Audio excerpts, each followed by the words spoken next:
ଦଶମ ଶ୍ରେଣୀ ବିଷୟ ମାତୃଭାଷା। ମାଟିର ଉପକାରକୁ ମର୍ମେ ମର୍ମେ ଅନୁଭବ କରିଥିବା ମାଟିମନସ୍କ କବି ବିଦ୍ୟୁତ୍ ପ୍ରଭା ଦେବୀଙ୍କ ସାରସ୍ୱତ ସୃଷ୍ଟି ମାଟି ପାଣି ପବନରୁ ସଂଗୃହୀତ ହୋଇଥିବା କବିତା ସର୍ବଂସହା ମାଟି। ଏଠାରେ କବି ମାଟି ମାଆର ମହନୀୟତାକୁ ବର୍ଣ୍ଣନା କରିବା ସହ ମଣିଷର ସୁପ୍ତ ଚେତନାକୁ ଜାଗ୍ରତ କରିବାକୁ ଚେଷ୍ଟା କରିଛନ୍ତି। ମାଟିର ବହୁମୂଲ୍ୟ ଦାନ ସହ ଅତୁଳନୀୟ ସୌନ୍ଦର୍ଯ୍ୟ ପ୍ରାଣକୁ ଆତ୍ମହରା କରିଥାଏ। ତା ତୁଳନାରେ ସ୍ୱର୍ଗସୁଖ ହୋଇଯାଏ ତୁଚ୍ଛ।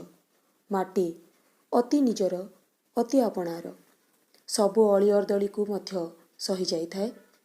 କବିଙ୍କ ଭାଷାରେ ଜନମ କାଳୁଜେ ଦେହେ ତୋ ଆଘାତ, କେତେ ନ ଦେଇଛି ମୁହିଁ, ନିଜ ଛୁଆ ବୋଲି ସବୁ ଦୋଷ ସିନା କ୍ଷମି ଅଛୁ ଏକା ତୋହି, ଯେତେ ରାଗରୋଷ କରେ ତୋହ ପାଖେ ମା ବୋଲି ଯାଉ ଭୁଲି, କେତେ ତପ କରି ଏଇ ଜନମରେ ଆସିଛି ତୋ ଦେଶେ ବୁଲି, ଅମାପ ଧରିଜୁଁ ଦେ ଟିକେ ମୋତେ ନିଦା ହେଉ ମୋର ଛାତି, ନିଜେ ଦୁଃଖ ସହି ଏ ଜଗତ ପାଇଁ ଲାଗି ପଡ଼େ ଦିନ ରାତି, ଦେହ ସିନା ତୋର ପାହାଡ଼ ପଥର କଅଁଳ ପତର ପ୍ରାଣ, ଦୁଃଖ ଦଡ଼ମଡ଼ି ସହିବାକୁ ମୋତେ କରିଦେ ତୋ ପରି ଟାଣ, ତୋର ମୁକତିରେ ମୋର ମୁକତି ମା, ତୋର ହସେ ମୋର ହସ, ତୋହରି ଅନ୍ତର ଆଦେଶେ ଚଳେ ମୁଁ ଘୋଷି ତୋର ମହାଯଶ, ଚିର ଦୁଃଖର ତୋ ପାହାନ୍ତି ଅନ୍ଧାର ରାତି ଆସୁଅଛି ପାହି, ସେ ନୂଆ ସପନେ ଫୁଲେ ମୁଁ ଆନନ୍ଦେ ଜୟଗାନ ତୋର ଗାଇ, ତୁହି ଦେବଭୂମି ତୁହି ବୀରଭୂମି ତୁହି ମୋ ଭାରତ ମା, ତୋର ପାଦ ଧୂଳି ମୁଣ୍ଡେ ହୋଇ ବୋଳି ରଖିବି ତୋହର ନାଁ, ଚେତନ ଗରଭା ମାଟି କେଉଁଠି ହଜିଛି ଖୋଜି ଦେ ମୋର ଚେତନାର ଚାବିକାଠି। ଜନମ ଗଦ୍ୟରୂପ ଜନ୍ମ, ଜନମର ବିପରୀତ ମରଣ, ଜନ୍ମର ବିପରୀତ ମୃତ୍ୟୁ, ଦୋଷର ବିପରୀତ ଗୁଣ, ରୋଷ, ରୋଷ ଅର୍ଥ କ୍ରୋଧ, ଧରିଜୁଁ ଗଦ୍ୟରୂପ ଧୈର୍ଯ୍ୟରୁ, ନିଦା ଅର୍ଥାତ୍ ଘନ ଦୃଢ଼, ଯାହା ଫମ୍ପା ନୁହେଁ ବା ନିବିଡ଼,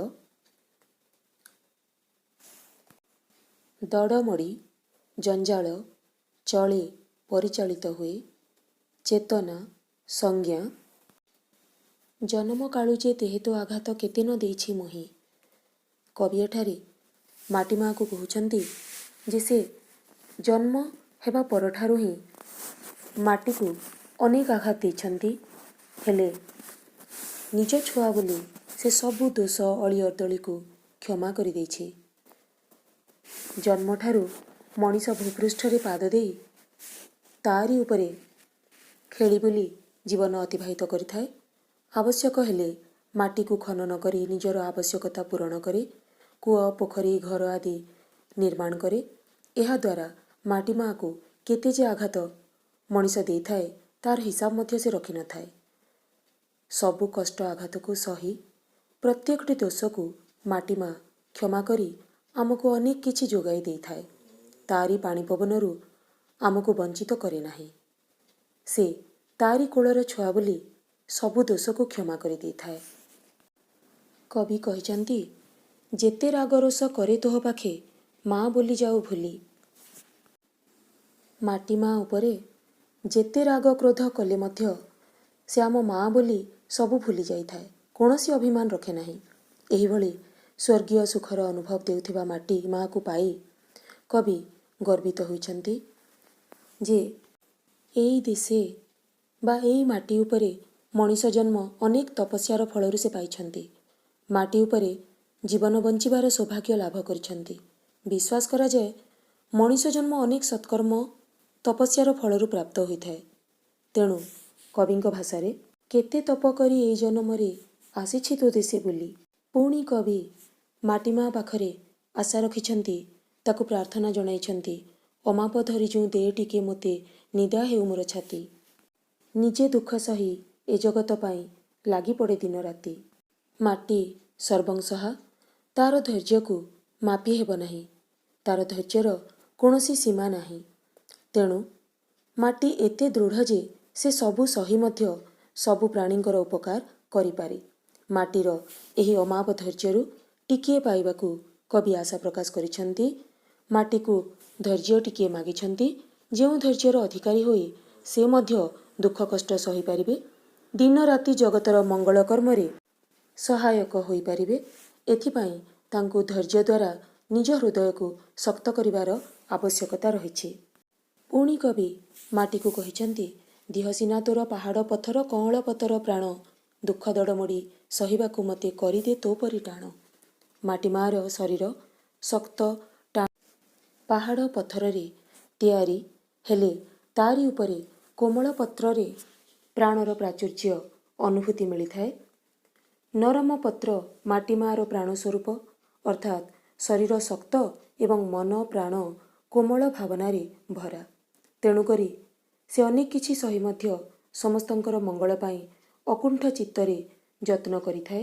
ତେଣୁ କବି ମାଟି ମାଆକୁ ତାପରି ଟାଣ ଶକ୍ତ କରିଦେବାକୁ ପ୍ରାର୍ଥନା କରିଛନ୍ତି, ଆବେଗ ପ୍ରକାଶ କରିଛନ୍ତି, ଯେଉଁଥିରେ ସେ ସମସ୍ତ ଦୁଃଖ ଦଡ଼ମଡ଼ି ବା ଜଞ୍ଜାଳକୁ ସହିପାରିବେ। ସେଥିରେ ବିଚଳିତ ହେବେ ନାହିଁ କି ଭାଙ୍ଗି ପଡ଼ିବେ ନାହିଁ। ଅତି ଆପଣାର ମାଟିର ମୁକ୍ତିରେ ନିଜର ମୁକ୍ତିକୁ ଅନୁଭବ କରି କବି କହିଛନ୍ତି, ତୋର ମୁକତିରେ ମୋର ମୁକତି ମା, ତୋର ହସେ ମୋର ହସ, ତୋହରି ଅନ୍ତର ଆଦେଶେ ଚଳେ ମୁଁ, ଘୋଷି ତୋର ମହାଯଶ।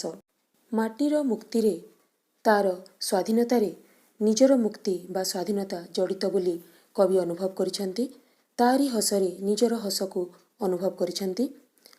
ତେଣୁ ମାଟିର ଅନ୍ତର ଆଦେଶରେ ତାରି ଯଶଗାନ କରି ସେ ଚଳିବାକୁ ବା ପରିଚାଳିତ ହୋଇ ଆଗେଇ ଯିବାକୁ ସଜାଗ ହୋଇଛନ୍ତି। ଭାରତ ମାଟିର ଆଗାମୀ ପରିବର୍ତ୍ତିତ ସମୟକୁ ଅନୁଭବ କରି କବି କହିଛନ୍ତି, ଚିର ଦୁଃଖର ତୋ ପାହାନ୍ତି ଅନ୍ଧାର ରାତି ଆସୁଅଛି ପାହି, ସେ ନୂଆ ସପନେ ଫୁଲେ ମୁଁ ଆନନ୍ଦେ ଜୟଗାନ ତୋର ଗାଇ। ପରାଧୀନ ଭାରତର ଦୁଃଖପୂର୍ଣ୍ଣ ଅନ୍ଧକାର ରାତି ପାହି ଆସୁଛି। ତାର ଦୁଃଖର ଅନ୍ତ ହେବାର ସମୟ ଆସିଯାଇଛି। ଭାରତ ମୁକ୍ତ ସ୍ୱାଧୀନ ହେବାର ଆଲୋକମୟ ସମୟ ଆସୁଛି। ସେହି ମୁକ୍ତ ସ୍ୱାଧୀନ ଭାରତର ନୂଆ ସ୍ୱପ୍ନରେ କବି ଆତ୍ମବିଭୋର ହୋଇଛନ୍ତି।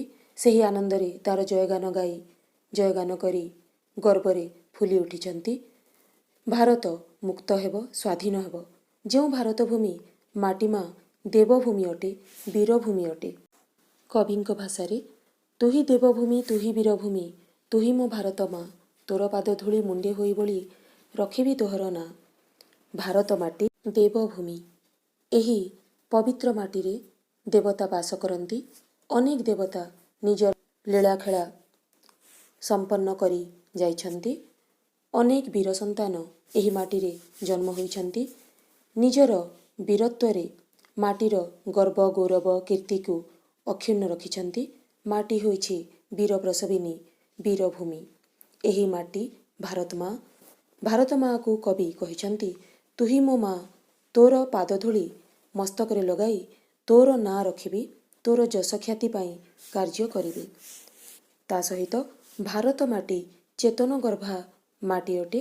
ଯେଉଁ ମାଟିରେ ଚେତନା ଶକ୍ତି ରହିଛି, ସେ ଜଡ଼ ନିର୍ଜୀବ ନୁହେଁ, ତାର ସଂଜ୍ଞା ଅଛି। ସେହି ମାଟି ମାଆକୁ କବି କହିଛନ୍ତି, ଚେତନାହୀନ ସଂଜ୍ଞାହୀନ ସୁପ୍ତ ହୋଇଥିବା ପରାଧୀନ ଭାରତର ଚେତନାକୁ ଜାଗ୍ରତ କରିବାର ଚାବିକାଠି କେଉଁଠି ହଜିଯାଇଛି। ତେଣୁ ମାଟି ଅବହେଳିତ ପରାଧୀନ ଅଟେ।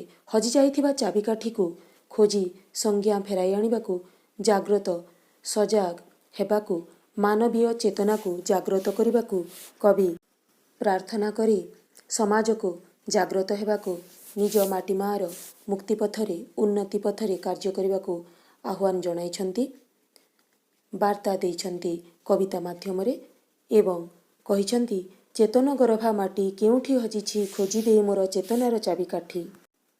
କବିତାରେ କବି ମାଟିର ସର୍ବଂସହା ରୂପ ସହିତ ଐତିହାସିକ ଗର୍ବ ଗୌରବ କୀର୍ତ୍ତିର ବ୍ୟାଖ୍ୟା କରିଛନ୍ତି। ସମାଜରେ ମାନବର ମାନବୀୟ ଚେତନା ଜାଗ୍ରତ ହେଉ ବୋଲି କାମନା କରିଛନ୍ତି।